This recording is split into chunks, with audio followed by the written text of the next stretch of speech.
Orkney lies at a cultural crossroads between Scandinavia and the Celtic worlds, and the folk tales reflect that. And this is a story that the Vikings brought with them. It's called Assipattle and the Stoor Worm. Now, there was once a farmer who lived on a fine wee farm, and he worked hard at it with his wife and his 7 sons.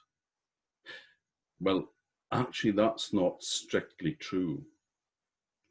The father and mother and the 6 older sons worked hard on the farm, but the youngest did nothing but lie by the side of the fire, raking through the ashes. It got so that he was covered with ashes, and so they called him Assipattle, which just means ash raker. And Assipattle was full of stories where he was the hero that killed the dragon and won a princess, and his brothers hated him. And they would give him a kick as they went out the door and say, "Out of the way, Assipattle." And his father and mother would just stand over him and shake their heads. But Assipattle didn't care. Now, one day a terrible thing happened because the Stoor Worm arrived at the land where Assipattle lived. And this was no ordinary Stoor Worm. This was the Master Stoor Worm, the biggest and baddest Stoor Worm in the sea, a sea serpent, the great serpent, the name means. And it had grown so big it was wrapped all the way around the world, and when it moved, it caused tidal waves and earthquakes. It could sweep whole towns into its mouth with its huge forked tongue. And its breath was poisonous and would blight the land wherever it touched. And it arrived at the land where Assipattle lived, and it started to yawn, which was a bad sign, because it didn't mean that it was tired. It meant it was hungry and wanted to be fed.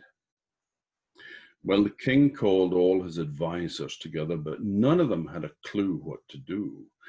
So they called the spaeman, a wizard who lived up the side of the mountain. And he came down and he said, "Your Majesty, the Stoor Worm has grown old now. And he's traveled all over the world and eaten many exotic people from all over the place. And in his old age, he's developed a bit of a sweet tooth.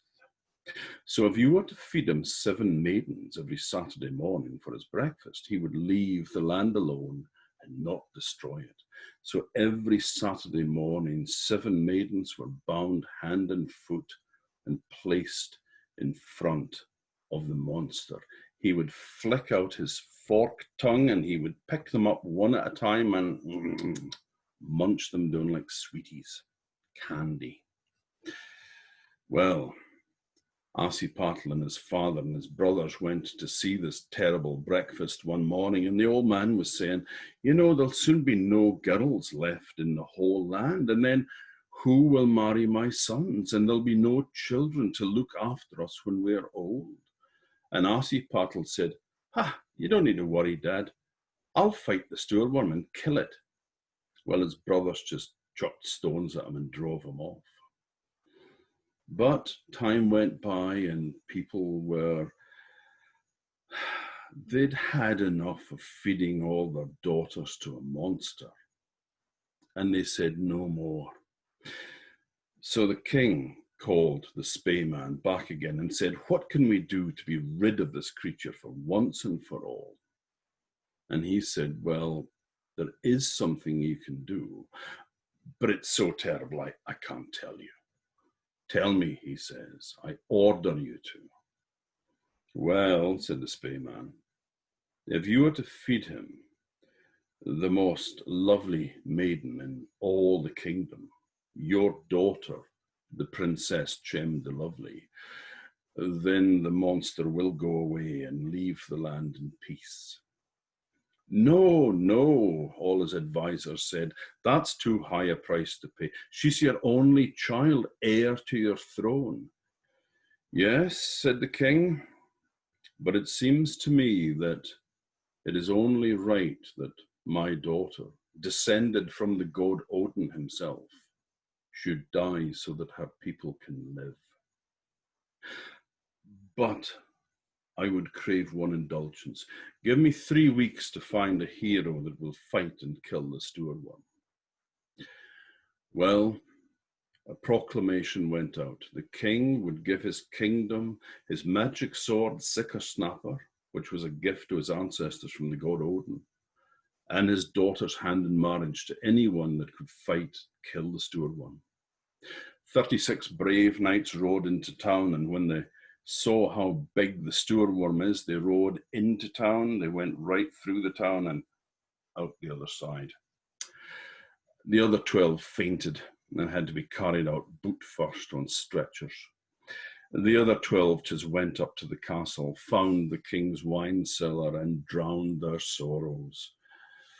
And the old king looked at them and he shook his head, because the blood of an older and more nobler race flowed through his veins. And he boat and fetch my sword, Snapper.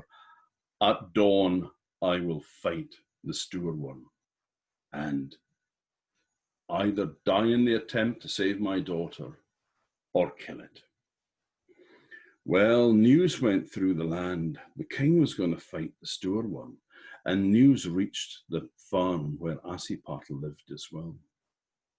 And his father said that they would take their horse, Teatgong, fastest horse in the land, and they would ride out the next day and watch the king fight the monster. His wife, though, wasn't too happy with him. She said that he was keeping secrets from her because that horse, Teatgong, could run as fast as the wind, which is what the name means in Orkney. It's a sudden gust of wind. And yet he wouldn't tell her what the secret was. And if he had one secret, he may have others. Well, after arguing for a while, the old man told him that what he did was, if he wanted the horse to stand still, he patted it on the left shoulder and it would stand still.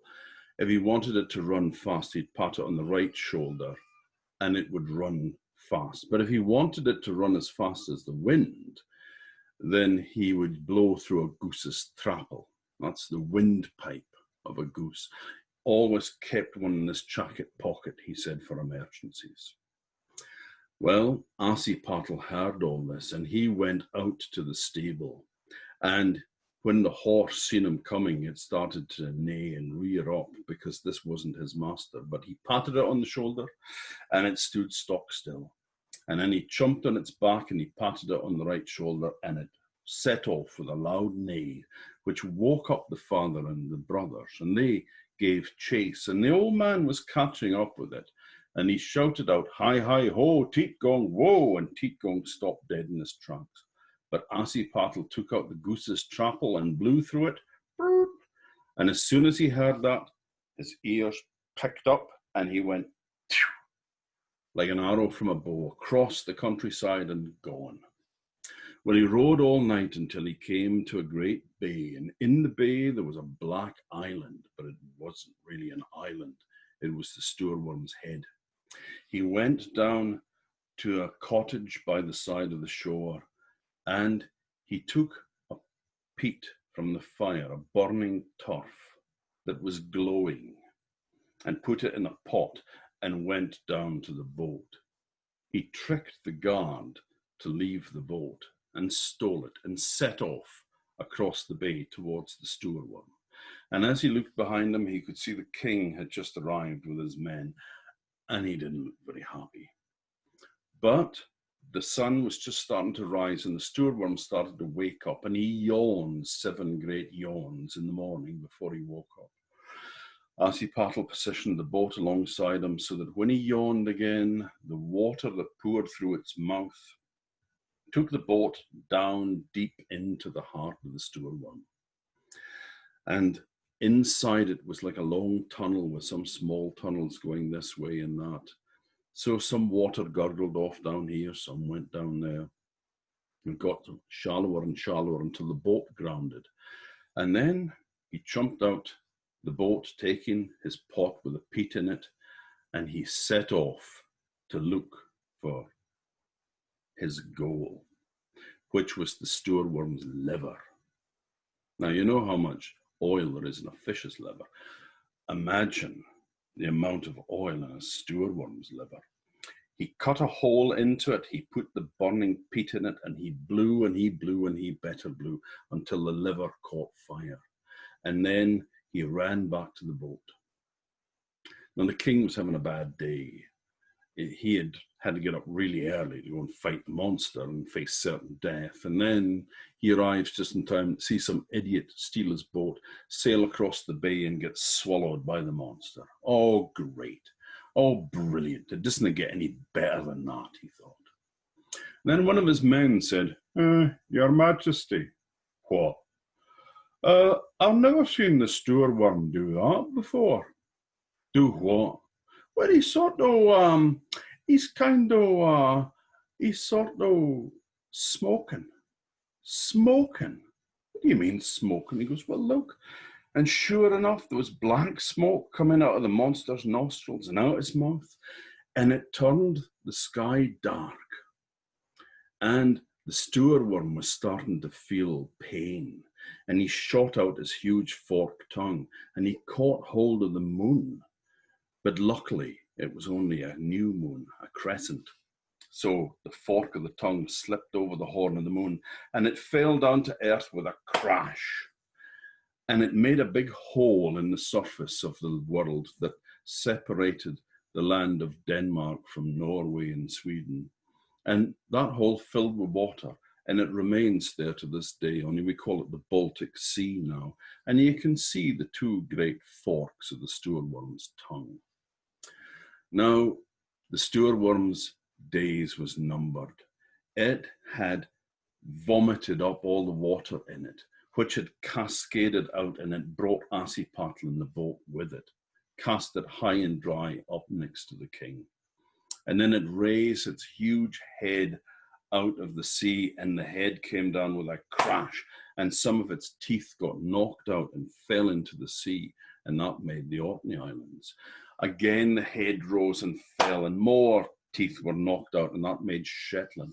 A third time, the head rose and fell, and more teeth was knocked out, and that became the Faroe Islands. And then he curled up into a tight lump and died. And there he remains to this day. Only no, we call him Iceland. And the fire that you see leaping from mountains there, and the boiling water gushing up from the ground, it's because the Stoor Worm's liver is still burning. Now the king took Assipattle in his arms and called him his son. He strapped his sword to his side, and he said, my sword and my kingdom is yours, as is my daughter, if she'll have you. And, you know, Assipattle was actually a good-looking young man under all those ashes. And the princess fell in love with him, and the two were married. And as they say, if they're not dead, they're living yet.